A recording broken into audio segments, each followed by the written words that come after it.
There are strange places in this world, locations that for one reason or another aren't like any other on Earth. An almost perfect alignment of things both past and present that converge to create something terrifying. Today, we're going to look at 5 places widely considered the strangest and scariest. Here are the world's most haunted destinations. Number 5. Hellfire Club.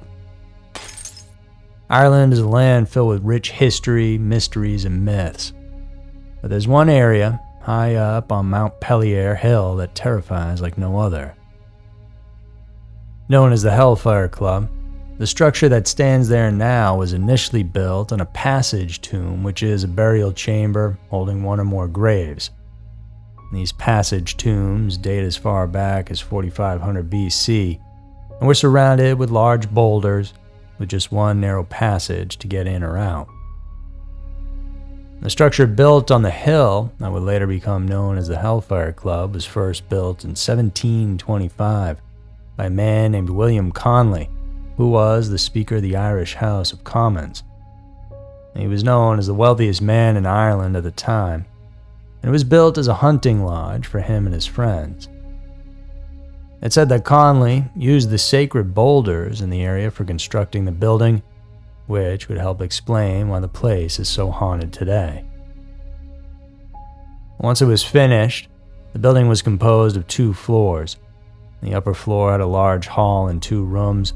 On the ground floor there was a kitchen, several smaller rooms, and a servant's quarters. After Conley passed away, it was taken over by Richard Parsons, the Earl of Rossi, and it was under his ownership when the structure became dubbed as the Hellfire Club. And these types of clubs were famous around the 18th century because of the depravity and outrageous things that the members did there. Not only that, much like some of the elite classes, secret societies that we hear about today, these too were shrouded in rumors of possible devil worship. It said that whenever they held a feast or a get-together, they would always leave one chair empty on the table for the devil in case he showed up. And one night, he actually did. One evening, while several members were feasting and drinking inside, they heard a knock at the door.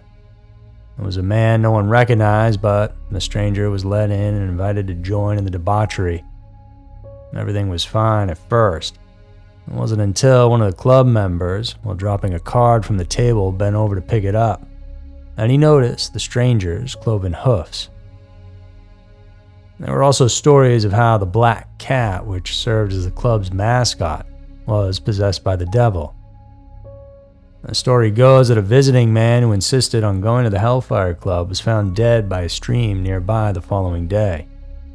The man's host believed he had been killed and asked a clergyman to go with him to investigate up at the club. By the time they got there, it was dark. They knocked and a tall man in a black cloak opened the door. The moment they entered, they were ushered to a banquet hall and forced to sit down even though they didn't particularly want to. It was then that a majestic black cat took its place on the table. It glared at the clergyman, and he noticed how its ears weren't propped up but instead directed sideways like a pair of horns. Realizing something was off, the priest grabbed his bottle of holy water and doused the cat before exorcising it. The man he was with began screaming in pain and ran outside. The priest stayed in the room until he felt the job was done, and then once outside, he found his friend with claw marks and bite wounds all over his body. The following day, they discovered the Hellfire Club was completely burnt down. Today, the area and structure itself is still strongly tied to Satanism and the occult, and many won't dare to even step foot near Mount Plia Hill. Number 4. The Forbidden Serpent Isle. In the deep blue expanse of the Atlantic Ocean, 90 miles off the coast of the bustling city of Sao Paulo, Brazil, lurks an island shrouded in ominous legends and dark truths. So much so that it's illegal for any person to even go there. This forbidden landmass is known sinisterly as Snake Island. It's a place where fear slithers and danger lurks in every shadow, and it boasts an unimaginable density of one of the world's most venomous snakes, the golden lancehead viper. Approximately 11,600 years ago, as if Mother Nature herself set out to quarantine this terrifying breed, rising sea levels severed the island from the mainland of Brazil. This cataclysmic event set the stage for an evolutionary phenomenon that would elevate the terror of these snakes to legendary proportions. This island has no beaches. It's a landmass that shoots straight up towards the sky, so with no ground-level prey to hunt, the golden lancehead vipers underwent a horrifying metamorphosis. Ascending to the treetops, they evolved to become adept hunters of the skies, striking with horrifying precision at birds in mid-flight.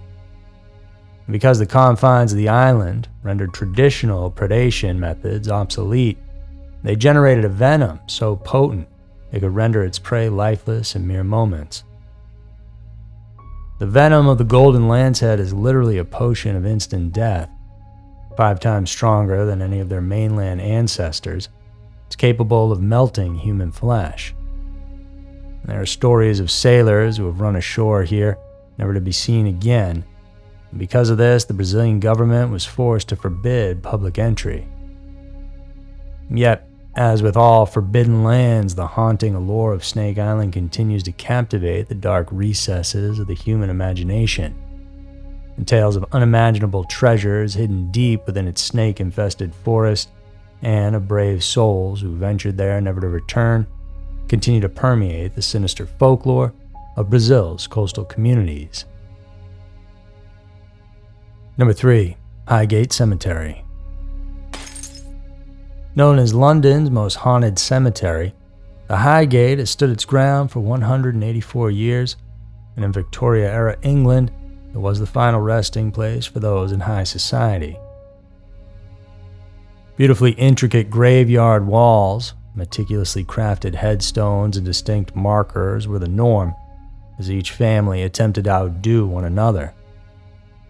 However, when the war came, the cemetery became neglected and overgrown, with nature reclaiming much of the territory and covering most of the headstones and graves. By the 1960s, the cemetery was abandoned altogether, and it was during this time that much of the lore surrounding Highgate came to be. Witnesses in the area have reported seeing various people in robes doing nighttime vigils around the cemetery, especially around the full moon. Because of its location and history, it's no surprise it's been linked to various occults and Satan worship. However, it's not just these robed visitors that come in secret. Those who are brave enough to explore the area during the night report encountering menacing ghosts and even demons and vampires. In the case of vampires, this report happened in the 1970s and became a bit of a media sensation. It caused so much panic and frenzy among the public, many avoided the cemetery surrounding area altogether, while others purposefully staked it out in hopes of actually seeing or capturing the creature. This vampire was described as a tall, dark figure that would glide across the ground. And all this reached a fever pitch, so much so that scores of vampire hunters would head to Highgate, open the graves, and either behead the corpses or put a stake in their hearts. Real or not, it wasn't just the vampire that haunted the grounds. Reports of ghosts are frequent and terrifying here. There's the spirit of the mad woman who is often seen running around the graveyard looking for her children, the children she had in fact murdered. And then there's the shrouded figure who is seen staring up in the sky.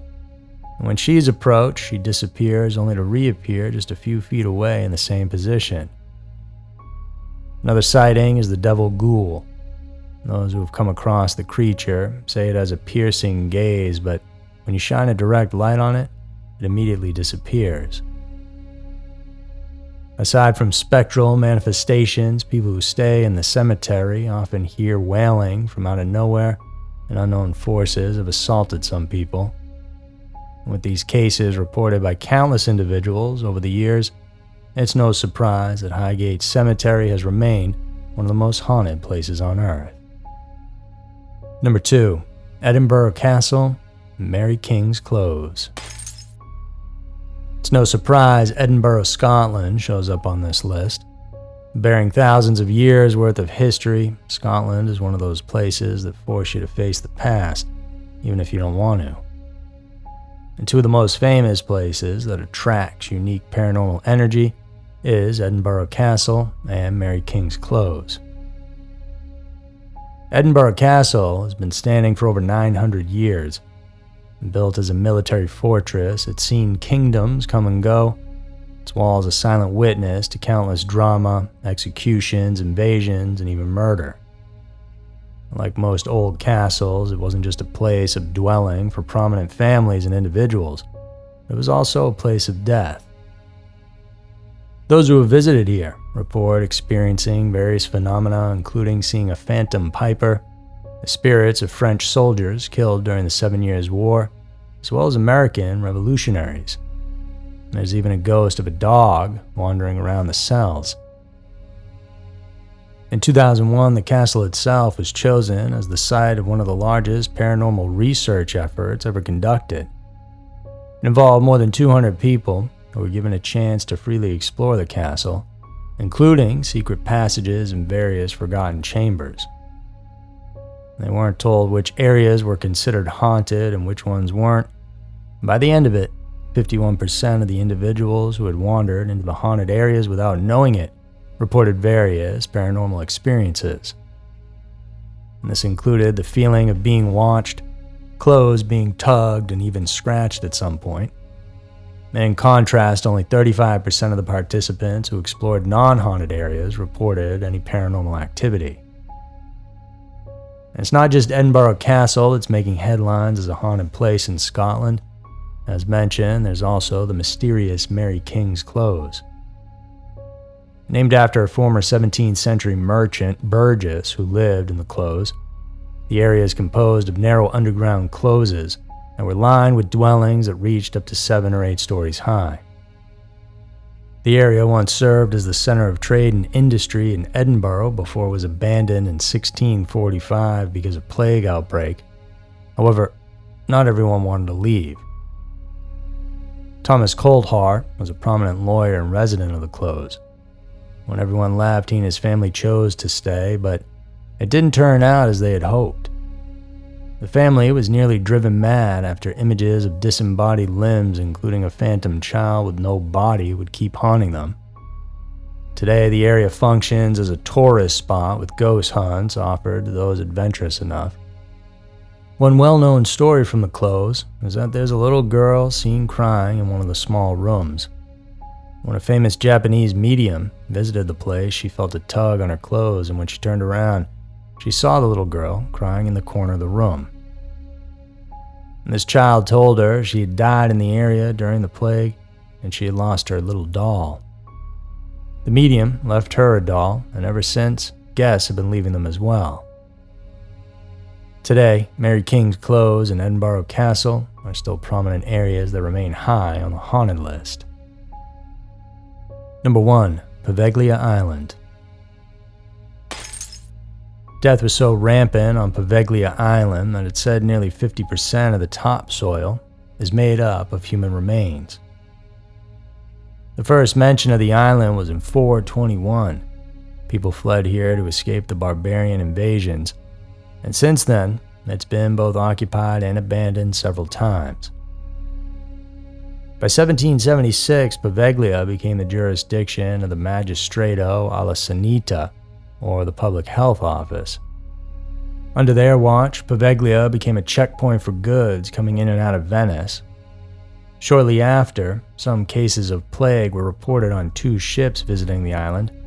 Instead of allowing those affected to the mainland, they were detained and held on Paveglia. And since then, it became known as a temporary checkpoint for those with the plague. When Napoleon gained power, this role became a permanent one. During the height of the disease, hundreds and even thousands of people died during this process. Paveglia became a dumping ground for anyone with some sign of illness or infection from the plague. There, the people lived out the rest of their lives, usually in great pain until they died. Although it hasn't been discovered, it's believed Poveglia is home to mass grave pits filled with the remains of the victims. Lore has it that an area used to grow food at one point was hiding a grave pit underneath. There are no accurate numbers of the people that died or were burned on the island, but to give context, in 1 year alone, Venice had lost around 50,000 people, the current population of present-day Venice. It's estimated that over 22 outbreaks of the plague had consumed the city 2 centuries before that. People died and rotted on the streets. Most were carted in ships and into Poveglia and other islands that served as lazaritos. Because of the strict Venetian quarantine procedures where sick people were automatically ushered to those areas, it's not unimaginable for Poveglia's soil to be made up of bones or charred human remains. As if the tragic fate of Poveglia wasn't enough, in 1922 an insane asylum was built on the site. The old structures were retrofitted and transformed into a functioning asylum. Some say a mad doctor who performed lobotomies and unspeakable experiments on the patients ran it. Crippled by the guilt, or maybe just driven mad, the same doctor later jumped off the bell tower, which is one of the most prominent structures visible on the island today. Locals say it's not uncommon for people in the area to hear the chiming of the bells, even though the bell in the tower has been removed for years. Locals say most fishermen and tour operators purposely avoid Poveglia because it's cursed. Those who have visited report experiencing grave paranormal activity. Violent spirits, particularly of a certain one named Paolo, often push and attack individuals. Eerie sounds and moving items are also common. Reports of Poveglia being leased to a wealthy businessman in 2014 went the rounds, but apparently this lease did not push through, as his project was deemed not meeting all the state conditions. But for now, Poveglia is left alone to rot, still uninhabited and abandoned, save by those who died there. So there were the world's most haunted destinations. I'm Andrew, and I want to thank you for tuning in. If you like this, please like and subscribe so we can reach you with our new content. We have new episodes on this channel coming out every Monday and Wednesday and Friday, which you're not going to want to miss out on. Thanks for all your support and for tuning in. I'll see you guys soon.